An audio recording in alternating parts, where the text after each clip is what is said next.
কাঁচা আমের আমসত্ত্ব, একটু টক ঝাল মিষ্টি। হ্যাঁ হ্যাঁ, পাকা আমের পাশাপাশি কাঁচা আমেরও আমসত্ত্ব হয়।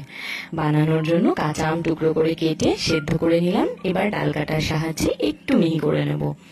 তারপর গরম কড়াইয়ে আমটা দিয়ে তাতে আমে কতটা টক সেটা বুঝে স্বাদ মতন চিনি, ভাজা জিরের গুঁড়ো আর আগে থেকে ভেজে নেওয়া শুকনো লঙ্কার গুঁড়ো দিয়ে দিতে হবে। আর রংটা ভালো আসার জন্য আমি 2 ফোঁটা ফুড কালার ইউজ করেছি, তোমরা চাইলে এটা স্কিপও করতে পারো।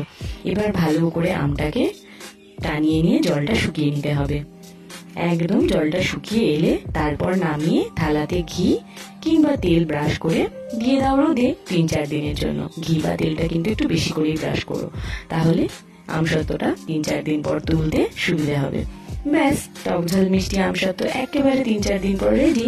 ভালো লাগলে সাবস্ক্রাইব। টাটা।